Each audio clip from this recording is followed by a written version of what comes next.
Yeah, I'm not whatever. right. I mean, the point is that there are so many issues in Congress that aren't being dealt with, and until they get their act together on other topics, maybe they shouldn't be regulating to death school districts when there are no financial resources for them anyway. Okay, Mike, anything further? Any comments? No? Okay. Well, we are a feisty bunch, and now we've got the NSBA on our hit list. MSBA, NSBA, Department of Education. You do, Mel. No, Karen has the. Okay, but I mean, What? No, you don't have any. But You're coming right along. Yeah, we're going to, we're gonna I'm need the a only vote. non-closeted conservative on the board. We're gonna need a vote to, adopt the resolution. I'll make a motion to adopt the AASA NSBA resolution, and that it be forwarded to Secretary of Education Arne Duncan, and also copied to our local, to our two states, to Congressmen our and two U.S. senators. senators, and to our congressmen. Second. Okay, motion by Mr. Webster and a second by Mr. Bowers. Any further discussion? Hearing none, all those in favor, please say aye. Aye. Opposed? None. Motion carries by a vote of 5 to Just the nothing. one to sign. Who wants to sign this?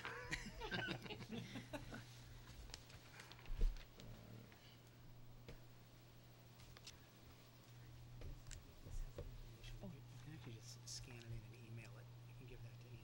I can pass that over to Okay. Kathy. Thank you, Mel. Good job.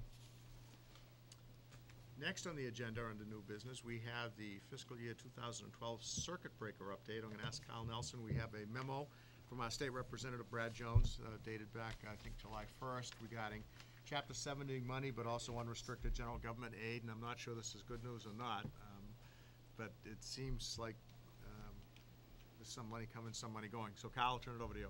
Yes, in fact, since that memo from Representative Jones, there is further good news.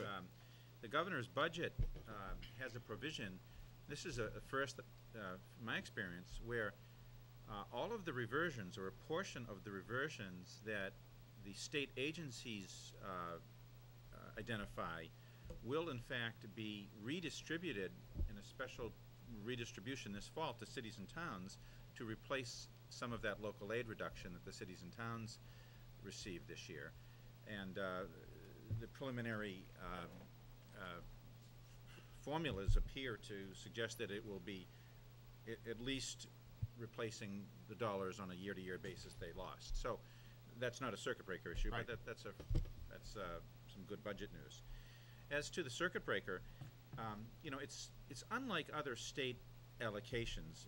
Most of the time when you see Chapter 70 or MSBA, you'll see a grid showing how much each district or community gets out of this increase. That is not the case with circuit breaker, because circuit breaker, they allocate an amount for the state, and then they ask each and every district to provide The formula. demographic information about their special ed population from the previous year. North Reading has already done that, so they're waiting for all of the communities to quantify their special ed costs for the previous year. And then what they do is say, okay, if the budget for circuit breaker is 400 million and the requests are 800 million, then they will pay out at a 50% rate. That's kind of in a nutshell how it's done. So you don't really know what our increase is going to be until probably early fall. However, it's certainly good news, and it certainly means that North Reading will be getting an increase. And so that's really what we know now. You may remember in the budget process there were all kinds of discussions about what our allocation was. We actually reduced it because we wanted to take the conservative view. Turns out we could have stuck with our original figure. But the good news is it gives us a bit more cushion in special education, and as soon as we know the dollar amount, we'll announce it. And Good. Kyle, in that July 1st memo from Representative Jones, it talks about the unrestricted government, general government aid.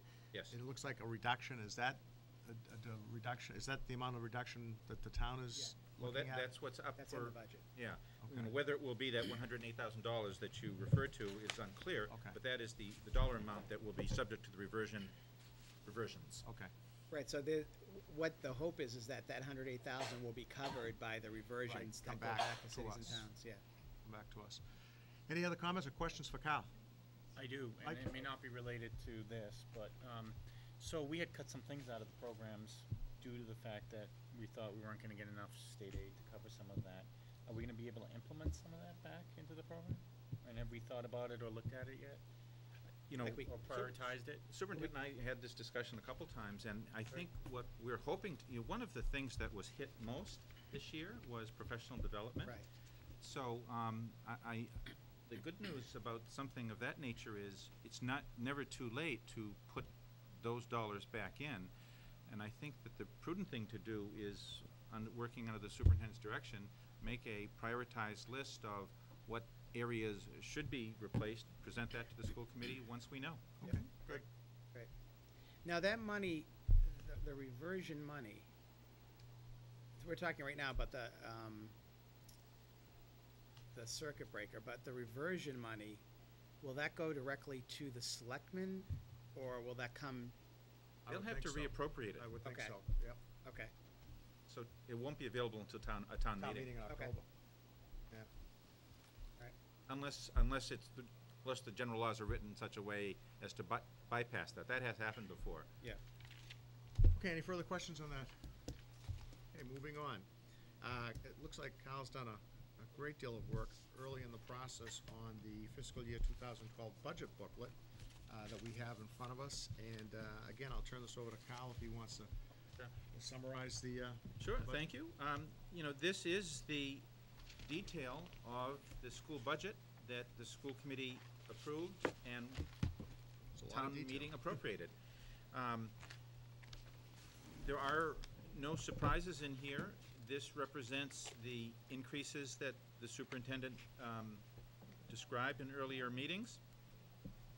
It does show, and I would just, as a good example of the topic that Mr. Kojatski just mentioned, if you were to look at page 24, this happens to be the detail page for the Department of Academic Services, which is the department that, I'm sorry, page 21. 21, I'm sorry. This is Patrick Daly's department, and this is the department that handles district-wide professional development and district-wide technology. If you look at that second heading called professional development, it's pretty, Budget. you know, glum. You can see in FY12, you see those zeros there? You know, that was one of the Minus very difficult decisions that the committee and the school administration had to make in order to balance the budget as we went through this budget continuum. So I suspect that it will be examples such as this that we may end up having a further discussion about as we move forward. That's probably the starkest decrease that is contained within this booklet, resulting from the budget cuts that we had as we went through the process. Another thing I'd mention about this budget booklet, I think it's probably appropriate to always print a hard copy of this, but you know, in the year 2011 and fiscal year 12, most people get their information off the internet, and we posted a hard copy of this as a PDF on the school website day after town meeting this year. We provide copies to the selectmen, to the finance committee, and it's, as I said on our website, we've had some interesting discussions about whether the school department should continue to expense a booklet like this. Perhaps not, but it's kind of a throwback in a way. I think you might make a The couple of them, principals, but- the school department, Jerry. well, the school employees don't use it because they all get it off of our munis accounting system. Right. But nevertheless, it's not a major I expense. think interesting too, on page 2, Kyle, is it just highlights the arrow money that was not available to us in fiscal year 2012. I mean, that's pretty apparent when you look at Yeah. that bottom Well, of the Jerry, page that's, on page that, 2. you know, that was the first thing I looked at. I was like, Yeah. wow, it's almost a 7% increase in salaries, but then you look at all the ARA money that we're covering, and it's really not. It's essentially a $520,000 loss. loss. Right. For the most part. I mean, there's a few adjustments there, but not many. You know, perhaps the superintendent might comment on this too. I came from some summer meetings with business managers, and I know you've been speaking to superintendents. We're quite fortunate in North Reading here in that there are no layoffs in our district this year, and that's not commonplace across the Commonwealth. You know, everyone lost their ARA money at the same time. Yeah. You know, fortunately here, we made some difficult decisions in previous years. We've carried forward money. We didn't spend it all when we had it. And that really, I think, is what ameliorated our, kind of cushioned our fall this year. And we'll continue to try to do that. But It's as tough as the times are. I tend to some extent evaluate things by layoffs, and we don't have any. So.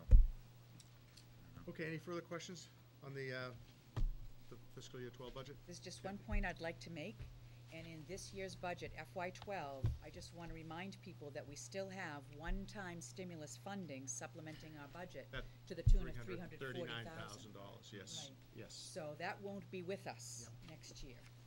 I did have one question. It's not specifically related to this budget, but last week the state passed the new, I'll call it healthy food law for schools. Yeah. And my question is, that won't go into effect till September 2012, but will we bear any costs for that, or will that all be borne by our food service provider? Because I'm assuming there may have to be equipment changes, there may be things that have to be done, because they're ruling, from what I read, there's gonna be no more fried foods allowed at all. Right. Zero. You know, it might be appropriate, if time allows this fall, to bring in Chartwells to discuss the menu changes that are going to be required, to get into that in depth. I think, as I understand it, Mel, the primary changes are to change the mix. Each and every plate now has to have a certain percentage of grains and carbohydrates and things of that nature. What's really changing is the percentages are going to change, which means the menu offerings are going to change. And, you know, I don't think that our investment is going to be challenged there. That's the main thing. I really I was- don't think so. I Okay. think remember 2 years ago at the middle and high school, the school committee supported an upgrading of Oh, our right. kitchen equipment. And while our kitchens may not look futuristic, they're very good. Yeah. And very responsive to the needs of what the menu items Oh, are. and they implement these changes, we may not be selling any lunches anyway, so. Well, that's my other concern. Right. Well, we track a number of meals delivered on a daily basis by school. I mean, if you ever wanted to see detail, we could show you spreadsheets of Little School on January 23rd and all, you know, going back 10 years. And this will be the third iteration of changes in school lunch in the last 7 or 8 years. And has there been an impact on the number of lunches we sell? Yes. I don't know if you'd call it dramatic, but I would say that if you were to measure lunch counts over a 5-year period per population, so that you're comparing apples to apples, so to speak, you'll see about a 10% decrease here, and across the state there is more kids bringing lunch in. But Interesting. that may be worthy of a further discussion, Okay. because it also affects what we sell in the vending machines, and it Right. also affects, I believe, what the student groups can sell in tables outside the cafeteria. And I was also wondering, does it have any impact on concessions at athletic events also? So, that would be a good agenda item in the fall. Okay, we'll look at it in the future. All right, moving on. And again, it's a good thing, if Kyle wasn't here tonight, we would have been out in a half an hour. Yeah. But the next item on the agenda is the summer capital improvements. I know every year that Kyle and Wayne get together and do a number of different projects in the various school buildings. So, Kyle, do you want to update us on that? Yes, thank you. And as context to this, the school department and the town prepares a 3-year capital plan program and updates it each and every year. So you like to look forward to see what's coming down the road. So for FY12, the school department has 2 projects approved, and were approved in June at town meeting. And as a reminder, the school department was the recipient of a wonderful town warrant for technology, and we have, as the committee knows, we are buying laptops and iPads and a series of other technology-related items in FY12. They are being delivered as we speak over the summer, and they'll be rolled out in conjunction with some professional development offerings to student body as early as this fall. That was for $163,000. The second and largest item that was approved at June town meeting was a new little school boiler. We just had the bid opening on last Friday, and we're now examining those bids, and the